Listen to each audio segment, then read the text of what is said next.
દરેક નીતિની સામે કાયદાની રીતે ઊભો રહેતો SSK ન્યૂઝ ચેનલ। દાહોદમાં શાળાની દીકરી પર કરાયેલા બળાત્કાર અને હત્યાની ઘટનાના વિરોધમાં કોંગ્રેસ દ્વારા કેન્ડલ માર્ચ યોજી દીકરીને શ્રદ્ધાંજલિ અર્પી હતી। દાહોદમાં ભાજપ અને RSS વિચારધારાના પ્રચારક આચાર્યએ માસૂમ દીકરીને પોતાની કારમાં બેસાડીને બળાત્કાર કર્યો અને જ્યારે 6 વર્ષની બાળકી રડવા લાગી, ચીસો પડવા લાગી ત્યારે તેણે તે જ કારમાં તેનું ગળું દબાવીને હત્યા કરી હતી।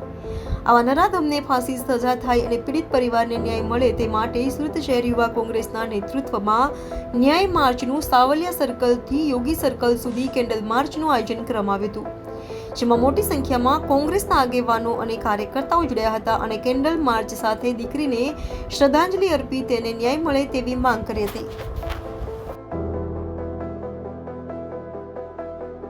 દિનેશભાઈ સાવલિયા। આજરોજ સુરત શહેર યુવક કોંગ્રેસ દ્વારા દાહોદની અંદર એક સભ્ય સમાજને કલંકિત કરે અને સૌ ગુજરાતીઓ માટે એક કલંકિત ઘટના બની।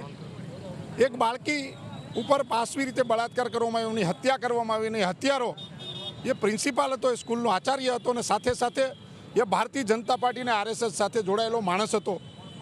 તો આ બાળકીને ન્યાય મળે, એમના પરિવારને ન્યાય મળે અને આવનારા સમયની અંદર ગુજરાતમાં આવી કોઈ કલંકિત ઘટના ન બને એના માટેનો આજરોજ અમારો આ કેન્ડલ માર્ચનો કાર્યક્રમ હતો। એ બાળકીને શ્રદ્ધાંજલિ પાઠવવાનો કાર્યક્રમ હતો, સાથે સાથે આ ભારતીય જનતા પાર્ટીની નિષ્ઠુર અને નાકામ સરકારને જગાડવા માટેનો પણ કાર્યક્રમ હતો। એક બાજુ વડાપ્રધાન બેટી બચાવો બેટી પઢાઓની વાત કરે, બેટી ભારતીય જનતા પાર્ટીથી બચાવો એવું હવે લોકો બોલવા માંડ્યા છે, કહેવા માંડ્યા છે। જ્યારે આવી કોઈ ઘટના બીજા કોઈ રાજ્યમાં બને છે ત્યારે આપણા આ ગુજરાત રાજ્યના મુખ્યમંત્રી ત્યાંના મુખ્યમંત્રીનું રાજીનામું માંગે છે, તો તમે પોતે આ ગુજરાતના મુખ્યમંત્રી છો, એક પણ શબ્દ આ ઘટના બની એના વિશે બોલતા નથી, તો તમે પણ રાજીનામું આપો, તમારા ગૃહમંત્રીનું પણ રાજીનામું લેવામાં આવે। જ્યારે આવી કોઈ કલંકિત ઘટનાઓ બનતી હોય છે, વખોડવા પાત્ર હોય છે, આના માટે અહીંયા ગુજરાતમાં બને કે દેશના અન્ય કોઈ ખૂણામાં બને એ હંમેશા વખોડવા લાયક હોય છે, એના માટે રાજનીતિ કરવાનો નથી હોતી।